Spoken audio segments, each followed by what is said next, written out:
विश्वास के कि राजस्थान के हिस्से में तो जो चीज थी वो कर दी, अब तुम करिए। जो कर्ज माफी की बात चल रही थी, ये बार बार कहते हैं कर्ज माफी पर। राजस्थान में 14,000 करोड़ रुपए कर्ज माफ के साथ ये कभी प्रस्ताव नहीं लेकर के आए कि केंद्रीय बैंक कर्ज माफी के लिए आगे आएंगे। पिछली मनमोहन सिंह की सरकार में 76,000 करोड़ के कर्ज माफ हुए, जिसे किसानों के कर्जे पूरे माफ नहीं हुए। आज मैं मांग करता हूं कि केंद्र की सरकार केंद्रीय बैंकों का कर्जा माफ करे।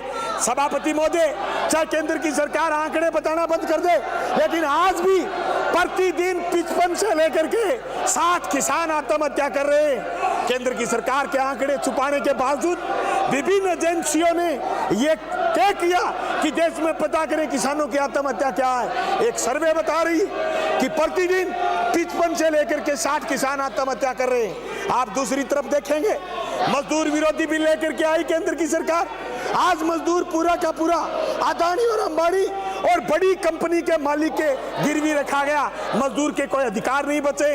देश के संविधान की किताब ये बात कहती है कि व्यक्ति की गरिमा होगी, लेकिन इस गरिमा को तार तार करने का काम केंद्र की सरकार और उसके कानून कर रहे हैं। जिस तरीके का माहौल देश में बनाने का काम केंद्र की सरकार कर रही है, उससे निश्चित तौर से देश में भाईचारे का खतरा है, देश में एकजुटता का खतरा है। जिस तरीके से संघीय ढांचा देश में था, राज्यों को कमजोर करने का काम भारत की सरकार ने करा है। जिस तरीके से आडंबर रचे गए, सरकारों को तोड़ने, सरकारों को गिराने, विधायकों को खरीदने, खरीद फरोख्त करने के काम करे गए, उससे देश का लोकतंत्र कमजोर हुआ।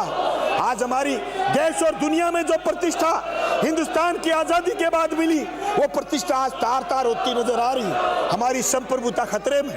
सभापति महोदय, ये जिस परीक्षा की बात कर रहे हैं, मैं पूरे सदन में ये बात कहना चाहता हूँ, 15 साल से परीक्षाओं में गड़बड़ है। इनके टाइम में जो भी परीक्षाएं हुई, जो परीक्षाओं में धांधली हुई, एक पर भी एफआईआर नहीं हुई। एफआईआर हुई तो किसी में चालान नहीं हुआ, चालान हुआ तो किसी में सजा नहीं हुई।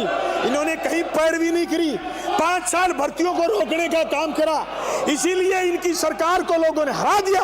आज ये चाहते नहीं कि युवाओं को रोजगार मिले, इसलिए ये भर्तियों को लंबित करना चाहते हैं। इन्होंने ये तय कर लिया कि युवाओं को रोजगार नहीं मिले। इस बात के लिए अटपटे नारे लगा रहे हैं। ये पता नहीं किस किस टाइप की बात कर रहे हैं। आज देश में करोड़ों नौजवानों को बेरोजगार करने का काम जो केंद्र की सरकार ने करा, मैं समझता हूं जीएसटी लगने के बाद राज्यों की सरकारों की कोई हिम्मत ही नहीं बची कि वो अलग से कोई नई नीति तय कर ले। राज्य की सरकारों के पास इतना कोई बजट नहीं बचा कि अगर केंद्र की सरकार अलग नीति लेकर के आए और राज्य की सरकार अलग नीति लेकर के आए। ये बात सही है कि हमारा जीएसटी के बाद जो राज्य का राजस्व पेंडिंग था, उससे हमारी बहुत सारी योजनाएं कमजोर पड़ी। सभापति महोदय, जल जीवन मिशन की बात अगर हम करें, गांव-गांव ढाणी-ढाणी में पानी जाने की बात जो करी है, उसमें 45 पैसे केंद्र की सरकार आज के दिन दे रही है, जबकि 55 पैसे राज्य सरकार के लगेंगे। राज्य की जो भौगोलिक परिस्थिति थी, राज्य में जो लंबे लंबे एक गांव से दूसरे गांव की 10-10, 15-15 और जैसलमेर बाड़मेर में तो 150 किलोमीटर की एक गांव से दूसरे गांव की दूरी है। पानी पहुंचाए तो कोई कैसे पहुंचाए।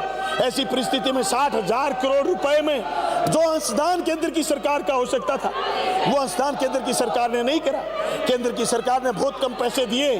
मैं बात करना चाहूँ, अगर कोरोना की बात करूं, स्वास्थ्य की बात करूं, अरे कौन से मुंह से ये बात कर रहे हैं ये लोग? कौन से तीर मार दिए केंद्र की सरकार ने? कोरोना आई, अरे लोगों से थाली पिटवाई, लोगों से ताली पिटवाई, लोगों से मोमबत्ती जलवाई। जब ट्रेन में गरीब को चढ़ाने की बारी आई तो इन्होंने ट्रेन बंद कर दी। जब गरीब की मदद की बात आई तो इन्होंने लावारी छोड़ दिया। अरे ट्रेन के नीचे आकर के मजदूर कट के मर गए।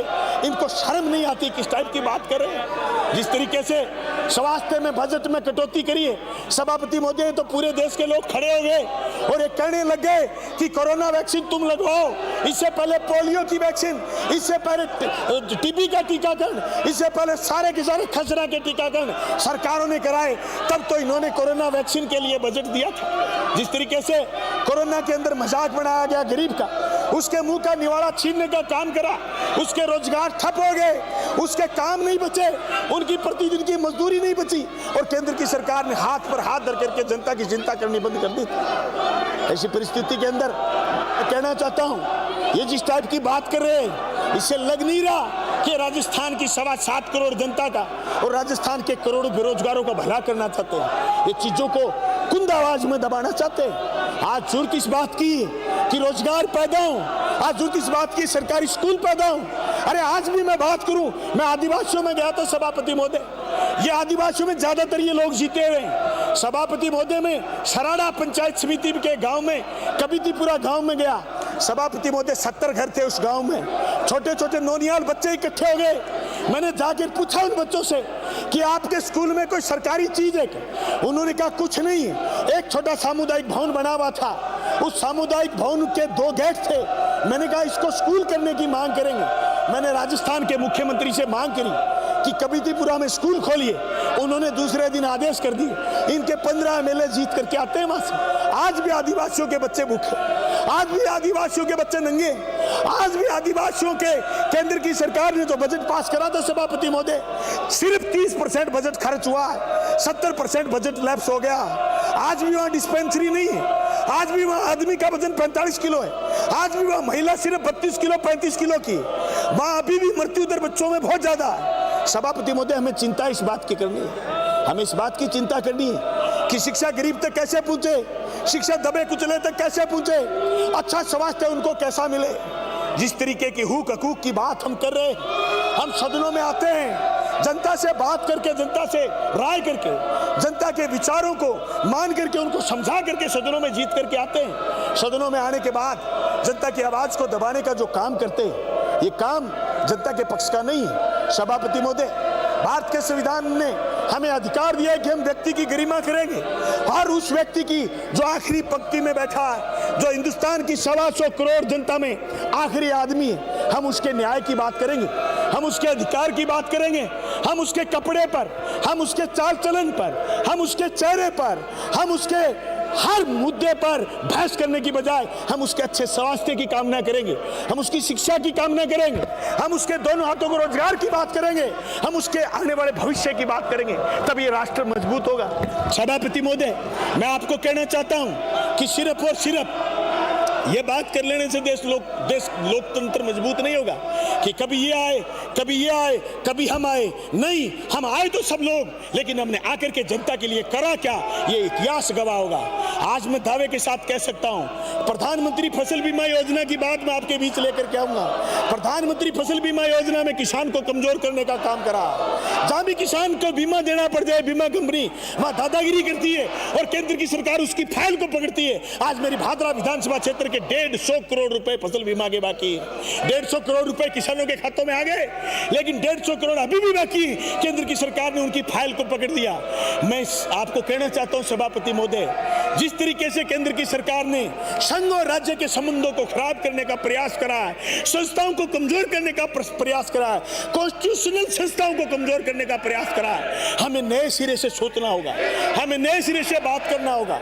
मैं सभापति महोदय आपका ध्यान इस बात की तरफ इंगित करना चाहता हूं कि हमारे यहाँ जो व्यवस्था किसान के लिए जरूरत के रूप में करनी है, गांव-गांव में मंडी हो, गांव-गांव में फूड प्रोसेसिंग की इकाइयां लगे, गांव-गांव में सहकारी समिति मजबूत हो, लेकिन इन तीनों चीजों में केंद्र की सरकार बजट कम कर रही है। मैं राज्य की सरकार से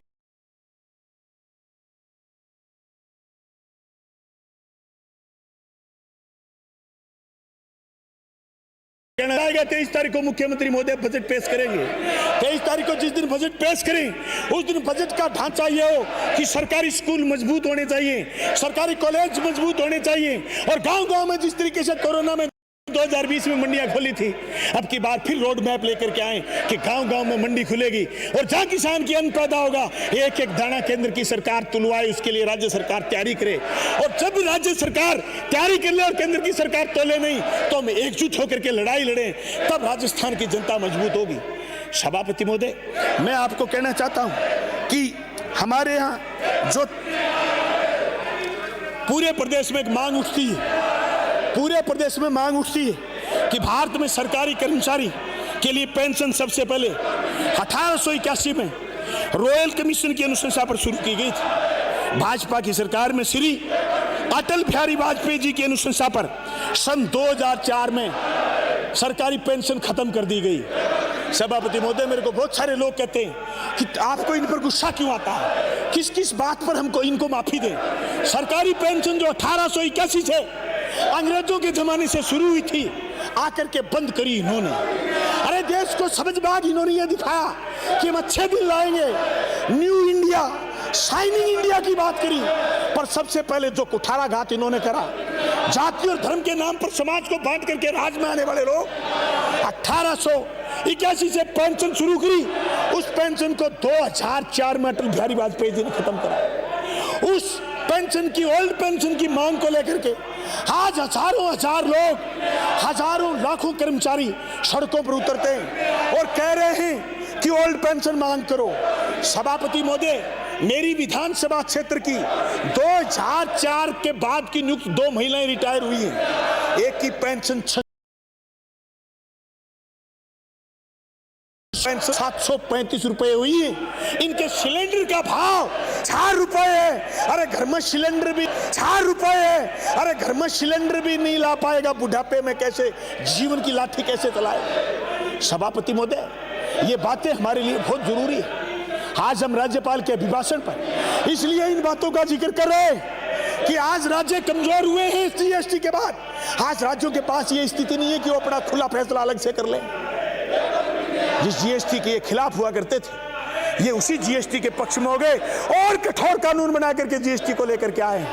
ये मैं बात करना चाहता हूं इस बात की, 1991 में जब देश के प्रधानमंत्री नरसिम्हा राव थे और इस देशीकरण की नीतियां आई, तो सबसे पहले धोती फाड़ के बोले थे आडवाणी जी कि नीतियां हम लाएंगे। उसके बाद जो भी सरकारें आई वो न उदारवाद की थोड़ी थोड़ी नीतियों को लागू करा, लेकिन ये जो राज में आए, ये उन नीतियों को इतनी तेजी से लागू करा कि अमीर और गरीब के बीच खाई बढ़ी है। अमीरों की संख्या बढ़ी है, लेकिन गरीब और तेजी से गरीब हुआ।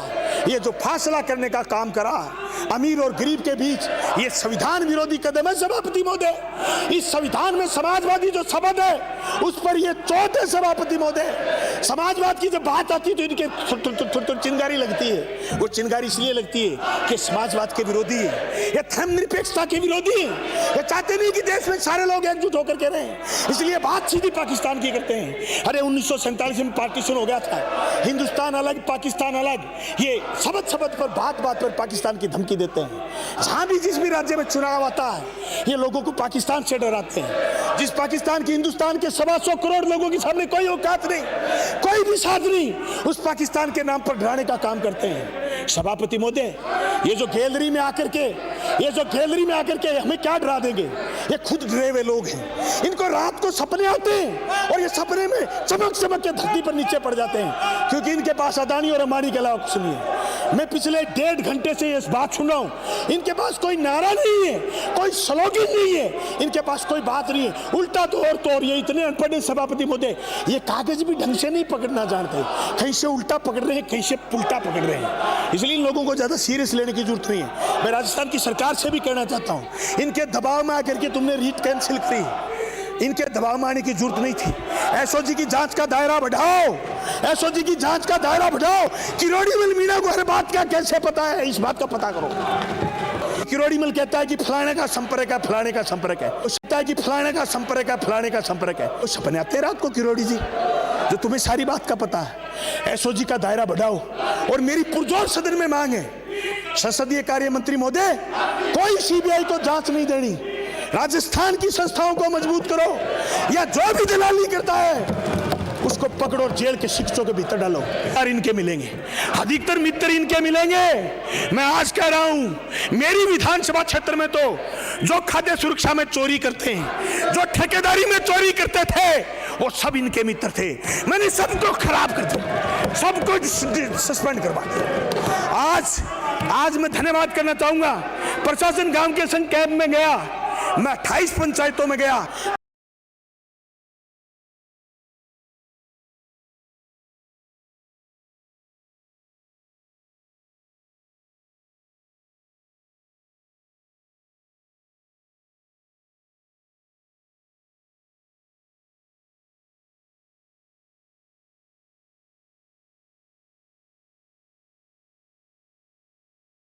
कहीं भी खाद्य सुरक्षा में कोई शिकायत नहीं मिली, क्योंकि इनके 5 आदमियों को मैंने सस्पेंड कर दिया था। मैं राजस्थान की 7.25 करोड़ लोगों से कहना चाहता हूं, खतरा इन्हीं से है। इनसे बच जाओ, समझ लो सारी बीमारियों से बच गए। समझ लो आपने कोरोना की वैक्सीन ही ले ली। ये असली कोरोना यही है। इस असली कोरोना से बच जाओ।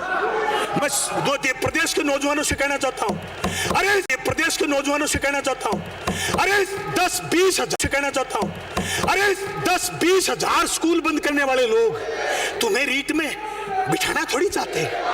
20 हजार स्कूल बंद करने का मतलब यह था 1 लाख नौकरी खत्म।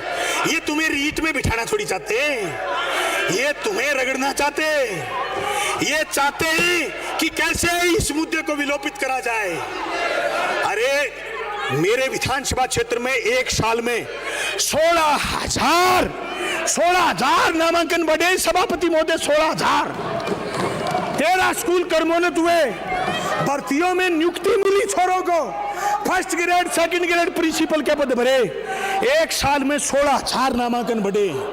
जहां नामांकन बढ़ेंगे वहां पद बढ़ेंगे, वहां बेरोजगारों को रोजगार मिलेगा। इन्होंने 1,000 स्कूल बंद, 20,000 स्कूल बंद करे थे। मेरी कॉन्स्टिट्यूशन में 117 स्कूल बंद करे थे। मैं संदेश देना चाहता हूं नौजवानों को, दोस्त और दुश्मन की पहचान करो, पहचान करके राजनीति को आगे बढ़ाओ। असली कोरोना ये इनके आका मोदी जी, शाह साहब, जिन्होंने सारे के सारे राजनीति में अदानी और अंबानी के दलाल बना करके बैठे। कुछ नहीं बचा जनाब। देश के लोकतांत्रिक मूल्य खतरे में, मजदूर की मजदूरी खतरे में, किसान की किसानी खतरे में, कर्मचारी की कर्मचारीपना खतरे में। ऐसी परिस्थिति के अंदर आज जो किसानों ने रास्ता दिखाया देश की जनता को, किसानों ने जो रास्ता दिखाया, और मैं तो ये कह रहा हूं कि ये मोदी जी ने जो नीतियां लागू करी, वो नीतियां कोई लागू करेगा, बचेगा नहीं। हमारी पार्टी की बंगाल में सरकार थी, जबरदस्ती एक उद्योग लगाने की कोशिश करी, दोबारा सरकार में नहीं आए। मैं कहना चाहता हूं, अगर किसान, मजदूर और जनता के खिलाफ कोई नीति बनाएगा, वो बचेगा नहीं। मैं उम्मीद करता हूं कि हमारे प्रदेश के मुख्यमंत्री जिस तरीके से पिछले 3 बजट लेकर के आए, इस बजट में भी जोरदार तरीके से प्रदेश की जनता को राहत प्रदान करने का काम करेंगे। इंदिरा गांधी नहर से जो आजादी के समय और आजादी के बाद इस प्रदेश में और इस देश में अस्तित्व में आई, डैम बने, इंदिरा गांधी नहर आई, आज उसका पानी बाड़मेर तक की जनता पी रही है। और हमारे प्रथम चरण और द्वितीय चरण में लाखों टन अन्न उत्पादन होता। उस इंदिरा गांधी नहर के पुनरुद्धार की कार्रवाई चल रही है। मैं कहना चाहता हूं सभापति महोदय, मेरे इलाके और नौर के एमएलए साहब के 14-28 गांव अभी वीरानी, हम उसको पानी दिलवाना चाहते हैं, क्योंकि हमारा इलाका उपजाऊ है, हमारा इलाका बढ़िया अन्न पैदा कर सकता है। हम डैम के और हेड के नजदीक है, हमारे यहाँ बजट कम लगेगा, लेकिन ये मांग सिर्फ हमारे इलाके की नहीं, आज प्रदेश भर की जनता मांग कर रही है कि यमुना का पानी हमें मिले, ईस्टर्न कैनाल का पानी हमें मिले। लेकिन ईस्टर्न कैनाल पर ये कुछ नहीं बोलेंगे भाई साहब। इनके 25 MP हैं, केंद्र में एक शब्द नहीं बोलेंगे। 25 के 25 दुम दबाए बैठे। मोदी जी कहते हैं बैठना है तो बैठ जाएंगे, मोदी जी कहते हैं उठना है तो उठ जाएंगे। अभी कटारिया जी अपनी बात से कैसे पलटे हैं पता है?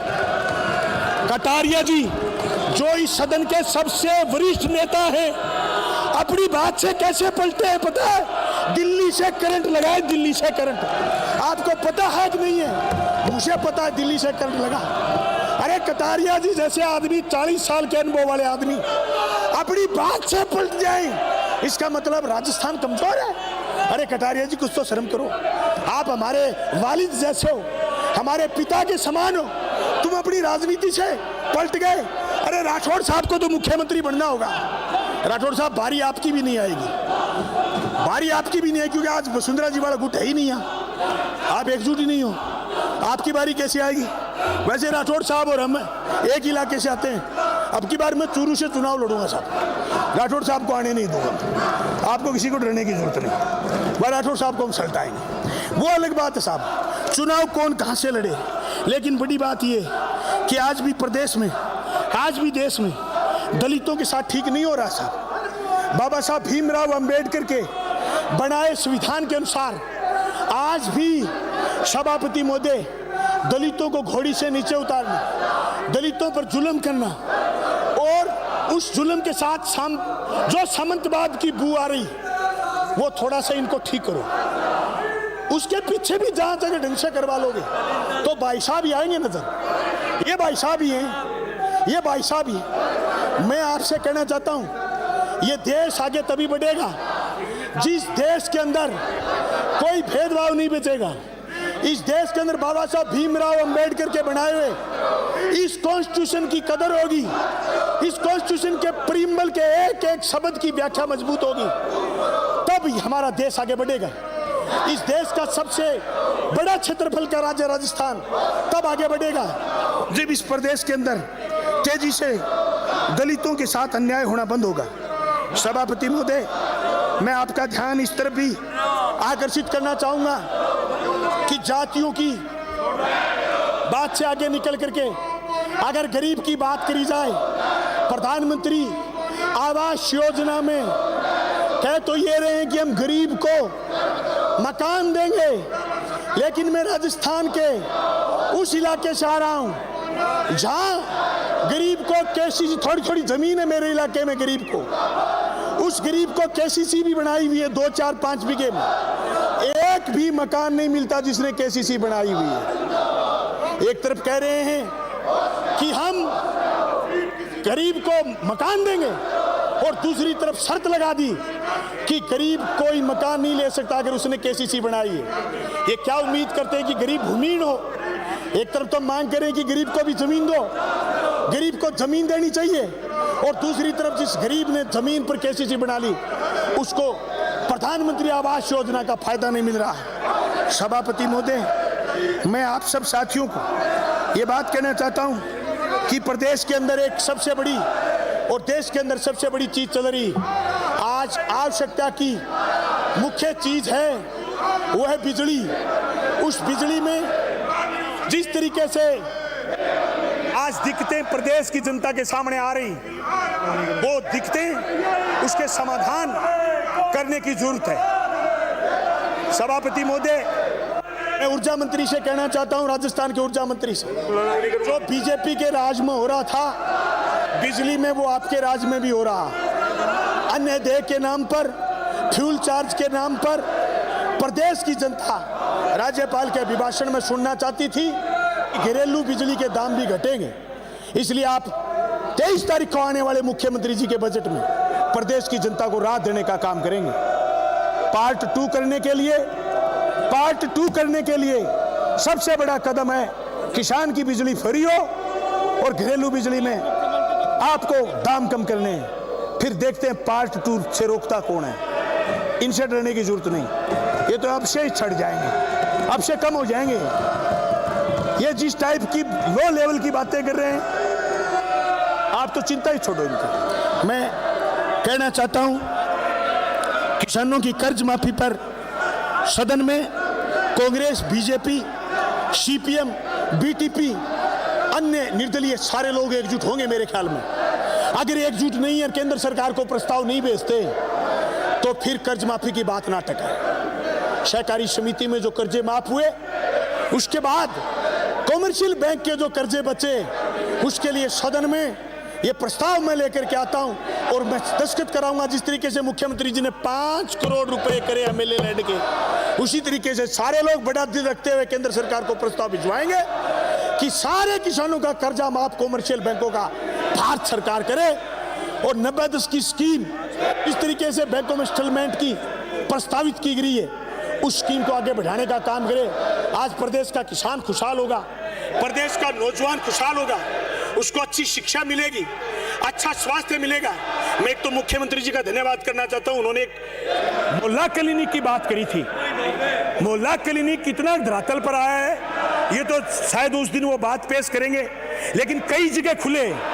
कोरोना में जो सरकारी हॉस्पिटलों की स्थिति ठीक हुई है, मैं कहता हूं मोहल्ला क्लिनिक को और ठीक करने की जरूरत है। मोहल्ला क्लिनिक मजबूत होगा तो लोगों का स्वास्थ्य ऊंचा होगा, लोगों का स्वास्थ्य ऊंचा होगा तो लोग शाणे होंगे, लोग शाणे होंगे तो पढ़ेंगे, लोग पढ़ेंगे तो फिर बीजेपी में नहीं रहेंगे। जहां लोग पढ़ लेंगे, वहां फिर लोग बीजेपी में नहीं रहेंगे। एक बार संसदीय मंत्री जी केरल में कोई बीजेपी का एमएलए जीत गया, तो वहां पत्रकारों ने पूछा केरल के मुख्यमंत्री से और ये कहा कि ये बीजेपी का आदमी कैसे जीत गया, तो उसने माफी मांगी और यह कहा कि जिस इलाके में बीजेपी जीती है वहां जरूर हमारी शिक्षा व्यवस्था कमजोर रही है, भविष्य में शिक्षा व्यवस्था वहां मजबूत करेंगे, अगले चुनाव में बीजेपी का खाता ही नहीं खुला। मैं कहना चाहता हूं आदिवासियों में इनके 15 आदमी जीते हुए हैं, आप तो 100 स्कूल खोल दो, ये कभी नहीं जीतेंगे, ढाकी लग जाएगी। गिन के 100 स्कूल खोल दो, एक तो मैं खुलाया मुख्यमंत्री से मांग करके, 99 और खोलने, 99 डोटासरा जी आप खुला दो, ये नहीं जीतेंगे लोग। जब शिक्षा आ गई ये बावड़ पर नहीं बचता। फिर आपने कभी भी किसी भी सदन में, आप तो 5-5, 7-7 पर जीत के आए हो, नारे लगते हुए देखे होंगे, आवाज देखी होगी, धरना प्रदर्शन देखा होगा, ये रोआ कुका देखा है क्या कभी? भाई किसी सदन में ये रोआ कुका होता है क्या? ये क्या मांग कर रही इनको खुद को नहीं पता। इसलिए मैं राजस्थान की सरकार से मांग करना चाहता हूं, जहां जहां ये भाई जीत के आ रहे हैं वहां स्कूलों को मजबूत करने का काम करें। सभापति महोदय में मेरी बात एक और बहुत जरूरी है। राजस्थान में जब संकट आया था कोरोना संकट के समय जो ही मुख्यमंत्री जी ने 1,500 हजार रुपए दिए, 2-2 हजार रुपए दिए शहरी क्षेत्र में, ग्रामीण क्षेत्र में बेरोजगारी का संकट आया तो अथवा नरेगा शुरू करी थी। उस नरेगा में भारत की सरकार ने 25,000 करोड़ रुपए कम करे हैं। 25,000 करोड़ रुपए कम करने का मतलब यह है कि नरेगा का दम घोटना चाहते। राजस्थान की सरकार को नरेगा पर ध्यान देना है और नरेगा के तहत गांव में हो रहे विकास के काम और नरेगा के तहत श्रमिकों को मिल रही मजदूरी की हम सबको मिलकर के हिफाजत करनी है। अगर हम नरेगा की हिफाजत नहीं कर पाएंगे, अगर हम किसान की हिफाजत नहीं कर पाएंगे तो ये अदानी और अंबानी को देश बेच देंगे। ये पीछे नहीं हटेंगे। इनको शर्म भी नहीं आती इस मसले में। ये और है, अदानी अंबानी का नाम लेके कुछ भी कह दो, शंका नहीं आता इनको, क्योंकि ये काम उसी के लगे हुए हैं। इससे बड़ी बात क्या हो सकती है कि देश की जनता ने अपने एक एक खून पसीने की कमाई से पैसे दिए, राजस्व दिया, उससे रेल आई, उससे तेल की कंपनियां बनी, उससे हवाई जहाज के एयरपोर्ट बने, उससे हमारे पोस्ट ऑफिस खुले, उससे हमारे बड़े बड़े संस्थान बने, उससे हमारे 9 रत्न बने, इस्पात का कारखाना, सीमेंट का कारखाना, लोहे का कारखाना, स्टील का कारखाना, हिंदुस्तान पेट्रोलियम, भारत पेट्रोलियम, बेटे के बापों ने सारे बेच दिए, सारा सामान बेच दिया। अब एक ही काम लगे रहते हैं कि साहब 2022 वाली बात तो गई, आमदनी दुगनी होने की बात कर रहे थे, अब कह रहे हैं 2047 में आमदनी दुगनी होगी।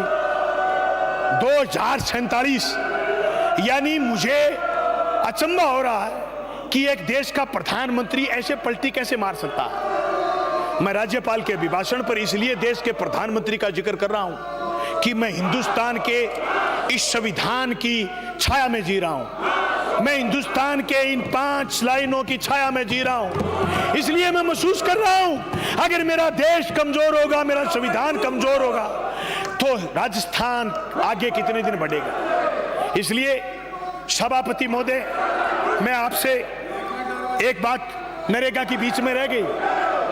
सभापति महोदय, नरेगा में जब काम पर मजदूर जाते हैं उन मजदूरों का एक रखवाड़ा होता है, उसको मैट बोलते हैं। मैट के पैसे पिछले 2 साल से नहीं आ रहे। केंद्र की सरकार मैट के पैसे नहीं दे रहे। यानी जो उनका हेडमास्टर है, 40 का एक मस्टोल है, उसमें 40 मजदूर लगते हैं। मजदूर की मजदूरी तो अभी आ रही है, लेकिन मैट के पैसे नहीं आ रहे। मैटों का एक डेलीगेशन आया कि साहब हमें पैसा नहीं मिला। मैंने पूछा कितने दिन से, बोले 2 साल से नहीं मिला। सभापति महोदय, मुझे तो लग रहा है ये 25,000 करोड़ इस बजट में कम रखें तो अगली बार ये मजदूरों का पैसा भी नहीं देंगे। सभापति महोदय, 11 फरवरी 2022 के प्रातः 11 बजे तक के लिए स्थगित की जाती है।